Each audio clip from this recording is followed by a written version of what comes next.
तो आज के नए वीडियो में आप सभी का स्वागत है। तो आज हम लोग इस वीडियो में करने वाले हैं वो पॉलिटिकल साइंस, जो हमारा राजनीतिक शास्त्र है, इसका चैप्टर विश्व राजनीतिक में शीत युद्ध का दौर। क्या बाबू? विश्व राजनीतिक में शीत युद्ध का दौर जो हमारा चैप्टर है, इसका मोस्ट वीवीआई ऑब्जेक्टिव प्रश्न करने वाले हैं हम लोग आज इस वीडियो में। तो आप लोग जो है ना, इस वीडियो को पूरे अंत तक देखिए। और आप लोग को बताता हूँ बाबू, इस चैप्टर से ना 3 से 4 प्रश्न हर साल पूछे जाते हैं। कितने? 3 से 4 प्रश्न हर साल पूछे जाते हैं, इसीलिए मैं आप लोग को यहाँ पे करवा रहा हूँ। चैप्टर जो है ना, वो बहुत ही इंपॉर्टेंट चैप्टर है। तो आप लोग ना इस वीडियो को पूरे अंत तक देख लीजिए और सारे प्रश्न को कर लीजिए, क्योंकि आप लोग को यहाँ से कई सारे प्रश्न बोर्ड परीक्षा में देखने के लिए मिलेगा। शीत युद्ध का दौर जो ना है, ये बहुत ही इंपॉर्टेंट चैप्टर है। तो आप लोग ना इस पूरे प्रश्न को यहाँ पे जितना भी मैं करवाया हूँ, सारे प्रश्न को देख लीजिए, क्योंकि इस वीडियो में सारे वीवीआई प्रश्न हैं। क्या? सारे इंपॉर्टेंट प्रश्न हैं, जो बोर्ड एग्जाम से रिलेटेड प्रश्न हैं। तो हम लोग ज़्यादा समय नहीं लेंगे बाबू, और चलिए करते हैं हम लोग वीडियो का स्टार्ट और करते हैं मोस्ट वीवीआई ऑब्जेक्टिव प्रश्न, शीत युद्ध का दौर।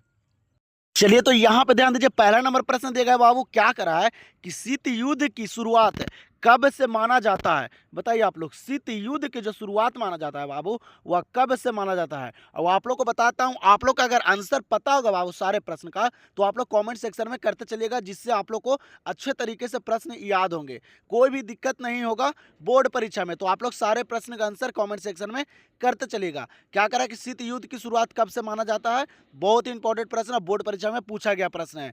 आप लोग सारे ऑप्शन को पढ़कर कीजिए। बताइए जल्दी से आप लोग, शीत युद्ध की शुरुआत कब से माना जाता है? तो याद रखेगा बाबू, 1945 के बाद से। कब से? 1945 के बाद से शीत युद्ध की शुरुआत माना जाता है। तो यहां पर पहला नंबर प्रश्न का आंसर क्या हो जाएगा? Option number A. और आप लोगों को बताता हूं, इस वीडियो में बाबू काफी इंपॉर्टेंट प्रश्न मैं ला रहा हूं इस चैप्टर का, क्योंकि बाबू इस चैप्टर से 3 से 4 प्रश्न हर साल पूछे जाते हैं। कितने? 3 से 4 प्रश्न। तो आप लोग इस वीडियो को देख के 3 से 4 प्रश्न को क्लियर कर लीजिए, कि कोई भी बोर्ड परीक्षा में दिक्कत ना आए। तो आप लोग इस सारे प्रश्न को कर लीजिए, क्योंकि ये चैप्टर बाबू बहुत इंपॉर्टेंट है। क्या करा कि कौन से दो गुटों के बीच शीत युद्ध चला? बताइए बाबू, शीत युद्ध का जो लड़ाई चला था, वह दो गुटों के बीच, कौन सा दो गुट था उसके बीच शीत युद्ध चला था बाबू? जर्मनी फ्रांस के बीच चला था, कि भारत और चीन के बीच चला था, कि अमेरिका सोवियत संघ के बीच चला था बाबू, कि अमेरिका ब्रिटेन के बीच चला था? बताइए आप लोग, दो गुटों के बीच शीत युद्ध चला था, कौन सा दो गुट था बाबू? तो याद रखेगा आप लोग, अमेरिका और सोवियत संघ के बीच चला था शीत युद्ध। जो चला था बाबू, अमेरिका और सोवियत संघ के बीच चला था। तो यहां पे दूसरा नंबर प्रश्न का आंसर क्या हो जाएगा? Option number C. अगला प्रश्न यहाँ पे देख लीजिए, क्या करा बाबू कि गुट निरपेक्षता को प्रोत्साहित करने वाले प्रमुख कारक निम्नलिखित में से कौन है? बताइए आप लोग, गुट निरपेक्षता को बाबू प्रोत्साहित करने वाले जो प्रमुख कारक हैं, या इनमें कौन है? काफी इंपॉर्टेंट प्रश्न है बाबू। बताइए आप लोग, बताइए तो जल्दी से। आप लोग को आंसर पता है तो आप लोग सारे प्रश्न को करते चलिए। तो बताता हूँ बाबू, गुट निरपेक्षता को प्रोत्साहित करने वाले जो प्रमुख कारक थे, वह इनमें सभी थे। कौन कौन थे बाबू? तो शीत युद्ध था, सैनिक युद्ध से अलग रहना, और राष्ट्रों का स्वतंत्र अस्तित्व की इच्छा। ये तीनों जो है बाबू, गुट निरपेक्षता को प्रोत्साहित करने वाले कारक थे। तो यहाँ पे 3 नंबर प्रश्न का आंसर क्या हो जाएगा? Option number D.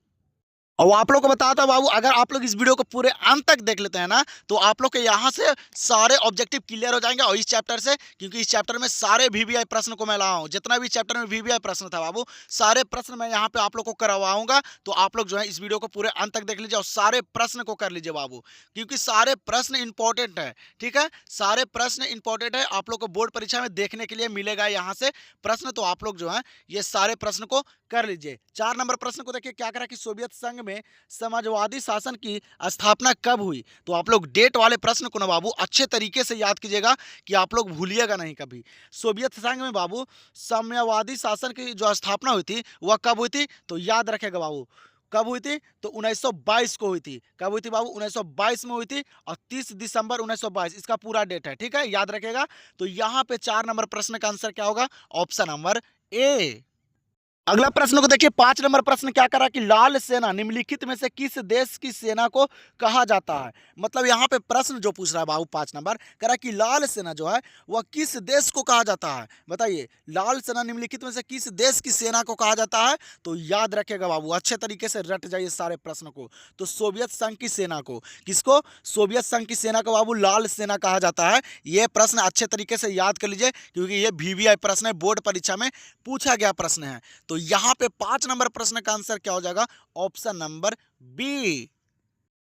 चलिए अगला प्रश्न, यहाँ पे 6 नंबर प्रश्न है, काफी इंपॉर्टेंट प्रश्न है बाबू, इसको भी VVI आप लोग लगा लीजिए। क्या करा कि हिरोशिमा और नागासाकी पर अणुबम का प्रयोग कब किया गया था। मतलब कह रहा बाबू, हिरोशिमा और नागासाकी पर जो परमाणु अणुबम जो गिराया गया था बाबू, वह कब गिराया गया था। काफी इंपॉर्टेंट प्रश्न है बाबू, जल्दी से बताइए आप लोग। तो हिरोशिमा और नागासाकी पे बाबू अणुबम जो गिराया गया था, तो वह कब गिराया गया था। तो 1945 में गिराया गया था। कब, 1945 में। दम रट जाइए बाबू, ये प्रश्न को दम याद कर लीजिए, दम एक भी प्रश्न छूटना नहीं चाहिए। इस वीडियो में बताया ना आप लोगों को कि काफी इंपॉर्टेंट प्रश्न है बाबू, ठीक है। तो यहाँ पे 6 नंबर प्रश्न का क्या हो जाएगा right answer, option number C. और आप लोग को बताता हूं, आप लोग अभी तक इस चैनल को सब्सक्राइब नहीं किए हैं तो जल्दी से इस चैनल को सब्सक्राइब कर लीजिए, क्योंकि बाबू यहाँ पे इंटर बोर्ड परीक्षा का तैयारी करवाया जाता है। ऑब्जेक्टिव जो सब्जेक्टिव होता है बाबू, उसका PDF जो होता है ना बाबू, चैप्टर बाय चैप्टर, जैसे जैसे मैं आप लोग को यहाँ पे ऑब्जेक्टिव करवाऊंगा, वैसे ही आप लोग को चैप्टर बाय चैप्टर सारे विषय का बाबू,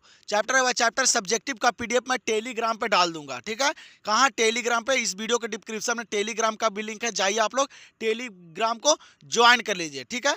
तो देखते हैं अगले प्रश्न को। 7 नंबर प्रश्न को देख लीजिए बाबू, क्या करा यहाँ पे कि मार्शल योजना कब शुरू हुई। बताइए, तो मार्शल योजना जो शुरू हुई थी बाबू, वह कब शुरू हुई थी। बताइए आप लोग। यहाँ पे ऑप्शन देगा, आप लोग सारे ऑप्शन को पढ़ कर ही आंसर कीजिएगा, जल्दबाजी में नहीं कीजिएगा, आप लोग को वहाँ पे समय मिलेगा, ठीक है। 2026 के एग्जाम में दम तहलका मचा देना है बाबू। मार्शल योजना कब शुरू हुई थी। मार्शल योजना जो शुरू हुई थी बाबू, वह 1948 को शुरू हुई थी। कब, 1948 को, याद रखेगा। तो 7 नंबर प्रश्न का आंसर क्या हो जाएगा, ऑप्शन नंबर डी। चलिए तो अगला प्रश्न को देखिए, 8 नंबर प्रश्न, क्या करा कि सोवियत संघ द्वारा बर्लिन की नाकेबंदी कब की गई। बताइए, तो सोवियत संघ द्वारा बाबू जो बर्लिन है उसकी जो नाकाबंदी जो की गई थी, वह कब की गई थी। बताइए। डेट वाले प्रश्न को मैं इसलिए करवा रहा हूँ कि बहुत सारे बच्चे जो हैं यही में गलती करके आ जाते हैं, ठीक है। तो सोवियत संघ द्वारा जो बर्लिन की जो नाकेबंदी की गई थी बाबू, वह 1948 को की गई थी। कब, 1948 को, याद रखिएगा। तो 8 नंबर प्रश्न का आंसर क्या हो जाएगा, ऑप्शन नंबर ए। और बाबू आप लोग अभी तक वीडियो को लाइक नहीं किए तो वीडियो को भी आप लोग लाइक कर दीजिए बाबू, क्योंकि आप लोग के लिए इतना मेहनत करते हैं, ठीक है। सारे इंपॉर्टेंट प्रश्न को लाते हैं और आप लोग को करवाते हैं कि कोई भी दिक्कत ना आए। तो आप लोग को वीडियो पसंद आ रहा होगा तो वीडियो को आप लोग लाइक और शेयर जरूर कर दीजिएगा। क्या करें यहाँ पे कि नाटो की स्थापना कब हुई। बताइए, तो नाटो की जो स्थापना हुई थी बाबू, वह कब हुई थी। ये प्रश्न बहुत ही इंपॉर्टेंट है, ठीक है। तो नाटो की स्थापना जो हुई थी बाबू, वह हुई थी 4 अप्रैल 1949 को। कब हुई थी, 4 अप्रैल 1949 को हुई थी, याद रखेगा। तो यहां पे 9 नंबर प्रश्न का आंसर क्या होगा, ऑप्शन नंबर ए। चलिए 10 नंबर प्रश्न को देखिए बाबू, क्या करा है कि नाटो के स्थापना का मुख्य उद्देश्य क्या था। बताइए, तो नाटो के स्थापना का बाबू मुख्य उद्देश्य क्या था। नाटो के जो स्थापना किया गया था उसका मुख्य उद्देश्य जो था वह क्या था, किस लिए नाटो को यह स्थापना किया गया था, ठीक है। तो याद रखेगा आप लोग, जो बाबू नाटो की स्थापना का मुख्य उद्देश्य था वह था पश्चिम यूरोप में सोवियत प्रभाव के विस्तार को रोकना। क्या था बाबू, पश्चिमी यूरोप में बाबू सोवियत प्रभाव को विस्तार को रोकना था नाटो की स्थापना का मुख्य उद्देश्य, ठीक है। तो यहाँ पे 10 नंबर प्रश्न का आंसर हो जाएगा ऑप्शन नंबर सी। अब आप लोग को बताता हूँ, नाटो से बहुत सारे प्रश्न पूछे जाते हैं, ठीक है। तो आप लोग को सारे प्रश्न यहाँ पे मैं करवा दे रहा हूँ। बताइए यहाँ पे क्या करा कि नाटो के स्थापना के समय कितने सदस्य देशों ने हस्ताक्षर किया था। बताइए बाबू, नाटो के जब स्थापना हो रहा था उसके समय बाबू कितने देशों का सदस्य जो है ना, वह कितने देश जो है ना वह सिग्नेचर किया था। बताइए आप लोग। तो ये प्रश्न काफ़ी इंपॉर्टेंट है। तो नाटो के स्थापना के समय कितने सदस्य देशों ने हस्ताक्षर किया था बाबू, तो याद रखेगा 12 देशों ने। कितने, 12 देशों ने। यहाँ पे ऑप्शन नहीं दिया गया है, गलत दिया गया है, ठीक है। लेकिन आप लोग याद रखें, नाटो के स्थापना के समय जो देश बाबू, जो जितने देश थे, कितने देश थे, 12 देश थे, वो हस्ताक्षर किए थे बाबू नाटो के स्थापना के लिए, ठीक है। याद रखिएगा 12 देश। देखिए यहाँ पे अगला प्रश्न 12 नंबर दिया गया, क्या करा है कि चीन संयुक्त राष्ट्र संघ का सदस्य कब बना? बताइए तो बाबू, चीन जो है ना बाबू, संयुक्त राष्ट्र संघ का जो सदस्य बना था वह कब बना था? बताइए, काफी इंपॉर्टेंट प्रश्न है, तो बताता हूँ आप लोग को, याद रखिएगा। चीन जो है ना बाबू, संयुक्त राष्ट्र संघ का जो सदस्य बना था वह 1971 में बना था। कब? 1971 में। तो यहाँ पे 12 नंबर प्रश्न का आंसर क्या होगा? Option number B. चलिए, तो अगला प्रश्न यहाँ पे 13 नंबर को देख लीजिए, क्या करा कि अमेरिका में वाटर गेट कांड की घटना कब हुई? बताइए तो अमेरिका में बाबू वाटर गेट कांड की जो घटना हुई थी वह कब हुई थी? बहुत ही इंपॉर्टेंट प्रश्न है बाबू, बताइए आप लोग जल्दी से। तो अमेरिका में वाटर गेट कांड की स्थापना कब हुई थी? तो याद रखेगा 1972 में हुई थी। कब हुई थी? 1972 में। तो यहाँ पे 13 नंबर प्रश्न का आंसर हो जाएगा बाबू ऑप्शन नंबर बी। वो आप लोग को बताता हूं बाबू, जितना भी प्रश्न यहाँ पे करवा रहा हूं ना, सारे प्रश्न इंपॉर्टेंट है, सारे बोर्ड एग्जाम से रिलेटेड प्रश्न है। तो आप लोग जो है ना सारे प्रश्न को अच्छे तरीके से याद कर लीजिए। देख लीजिए यहाँ पे 14 नंबर प्रश्न क्या करा है कि प्रथम यूरोप सुरक्षा शिखर सम्मेलन कब हुआ? बताइए तो प्रथम यूरोपीय सुरक्षा शिखर सम्मेलन जो हुआ था बाबू वह कब हुआ था? तो आप लोग याद रखिएगा, प्रथम यूरोपीय सुरक्षा शिखर सम्मेलन जो हुआ था ना वह 1973 से 1975 तक हुआ था। कब हुआ था? 1973 से 1975 के बीच हुआ था। याद रखेगा, ये प्रश्न काफी इंपॉर्टेंट है। तो यहाँ पे 14 नंबर प्रश्न का आंसर क्या हो जाएगा? Option number C. अगला प्रश्न 15 नंबर को देख लीजिए, क्या करा कि क्यूबा के मिसाइल संकट के समय सोवियत संघ के प्रधानमंत्री कौन थे? बताइए तो क्या करा क्यूबा के बाबू मिसाइल संकट के समय जो सोवियत संघ के जो प्रधानमंत्री थे वह कौन थे? बहुत ही इंपॉर्टेंट प्रश्न है, बताइए आप लोग जल्दी से। बताइए तो बाबू जल्दी से, आप लोग आंसर पता हुआ तो आप लोग सारे प्रश्न का आंसर करते चलिए, जिससे आप लोग को सारे प्रश्न याद हो जाएंगे। तो क्यूबा के मिसाइल संकट के जो प्रथम सोवियत संघ के जो प्रधानमंत्री थे बाबू वह थे बाबू निकेता खुसरेव थे। कौन थे? निकेता खुसरेव। याद रखेगा। तो यहाँ पे 15 नंबर प्रश्न का आंसर जो हो जाएगा ऑप्शन नंबर बी। और आप लोग को बताता हूं, बोर्ड परीक्षा में ना बाबू यही सारे प्रश्न पूछे जाते हैं, ठीक है। क्या करा 16 नंबर प्रश्न की मार्शल योजना क्या थी?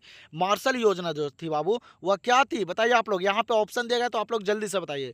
जो मार्शल योजना जो थी ना बाबू वह क्या थी? यूरोप के देशों को पुनः निर्मित हेतु अमेरिकी सहायता थी।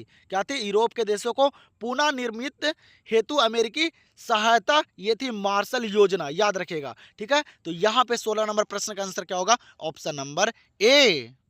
अगला प्रश्न 17 नंबर को देखिए, ये भी काफी इंपॉर्टेंट प्रश्न है। क्या करा कि नाटो से संबंधित कौन सा विकल्प सही है? क्या करा बाबू कि नाटो से संबंधित कौन सा विकल्प सही है, ठीक है। इस तरह के प्रश्न को आप लोग पहले ऑप्शन को अच्छे तरीके से पढ़ लीजिएगा, उसके बाद ही आंसर कीजिएगा, ठीक है। तो नाटो से संबंधित कौन सा विकल्प सही है बाबू? तो बताइए। तो नाटो से संबंधित जो विकल्प सही है ना यहाँ पे वह कौन है? तो वह है बाबू उत्तर अंटार्कटिका संधि संगठन। क्या है? उत्तर अंटार्कटिका संधि संगठन जो है यह नाटो से संबंधित विकल्प है, याद रखिएगा। तो यहाँ पे जो 17 नंबर प्रश्न का आंसर होगा क्या होगा? Option number B. चलिए, तो अगला प्रश्न यहाँ पे क्या करा 18 नंबर कि किस देश के प्रभुत्व से एक ध्रुवीयता कायम हुई? बताइए तो बाबू, किस देश के प्रभुत्व से एक ध्रुवीयता कायम हुई थी बाबू? तो वह देश था कौन? तो अमेरिका था। कौन सा देश था बाबू? अमेरिका था। तो यहाँ पे 18 नंबर प्रश्न का आंसर क्या होगा? Option number D. यहाँ पे देख लीजिए 19 नंबर प्रश्न क्या करा कि दूसरा विश्व युद्ध कब से कब तक चला? क्या करा बाबू? जो दूसरा विश्व युद्ध जो चला था ना वह कब से कब तक चला था? ये प्रश्न VVI प्रश्न है बाबू, ठीक है। ये इंपॉर्टेंट प्रश्न है, इसको आप लोग याद रखेगा। तो दूसरा विश्व युद्ध कब से कब तक चला था? तो याद रखेगा बाबू 1939 से 1945 तक चला था। कब तक चला था बाबू? 1939 से 1945 तक चला था। तो यहाँ पे 19 नंबर प्रश्न का आंसर क्या हो जाएगा? Option number B. और आप लोग बाबू कॉमेंट सेक्शन में बताइएगा कि जो प्रथम विश्व युद्ध जो चला था वह कब से कब तक चला था, ठीक है। देखते हैं कितने बच्चे का आंसर आता है प्रथम युद्ध के लेके, ठीक है। तो आप लोग जल्दी से कमेंट सेक्शन में कमेंट कर दीजिए। देखते हैं हम लोग अगले प्रश्न 20 नंबर। चलिए, तो 20 नंबर प्रश्न यहाँ पे देगा, क्या करा बाबू? हेलसिंकी भवन का संबंध निम्नलिखित में से किससे है? बताइए तो हेलसिंकी भवन का संबंध जो है बाबू वह निम्नलिखित में से किससे है? ऑप्शन यहाँ पे देगा, तो बताइए आप लोग जल्दी से। तो हेलसिंकी भवन का संबंध जो है ना बाबू वह यूरोपीय देशों के आर्थिक विकास से है। किससे है? यूरोपीय देशों के आर्थिक विकास से संबंधित है। तो यहाँ पे 20 नंबर प्रश्न का हो जाएगा आंसर ऑप्शन नंबर सी। अगला प्रश्न 21 नंबर को देख लीजिए, क्या करा है कि गुट निरपेक्षता की नीति किस महादेश के मूल्य के लोगों के नव जागरण का परिमाण था। क्या करा कि गुट निरपेक्षता की नीति जो है बाबू, वह किस महादेश के मूल्य के लोगों के नव जागरण का परिमाण था। काफी इंपॉर्टेंट प्रश्न है, बताइए आप लोग। तो बाबू गुट निरपेक्षता की नीति जो है ना, वह जो लोगों के नव जागरण का जो परिमाण था वह किस महादेश के था, तो वह था बाबू एशिया महादेश के। किस महादेश के? एशिया महादेश के, याद रखेगा। ठीक है, तो यहाँ पे क्या हो जाएगा राइट आंसर 21 नंबर का, ऑप्शन नंबर बी। तो हम लोग यहाँ पे बाबू 21 प्रश्न कर चुके हैं, और आप लोग जो है ना जल्दी से कमेंट सेक्शन में बता दीजिए कि आप लोग जो है 21 प्रश्न में कितने प्रश्न को सही कर पाए हैं। देखते हैं कितने बच्चे का जो है ना बाबू वो अच्छा स्कोर आया है। ठीक है, तो आप लोग जल्दी से कमेंट कर दीजिए। तो हम लोग मिलते हैं नेक्स्ट वीडियो में, और वीडियो पसंद हो तो वीडियो को आप लोग लाइक और चैनल को सब्सक्राइब करना नहीं भूलेगा, क्योंकि यहाँ पे बाबू इंटर परीक्षा का तैयारी करवाया जाता है पूरे ऑब्जेक्टिव का, और सब्जेक्टिव का पीडीएफ आप लोग को टेलीग्राम पे मिलता है। तो आप लोग जाइए टेलीग्राम को भी ज्वाइन कर लीजिए, इस वीडियो के डिस्क्रिप्शन में लिंक मैं दे दिया हूँ।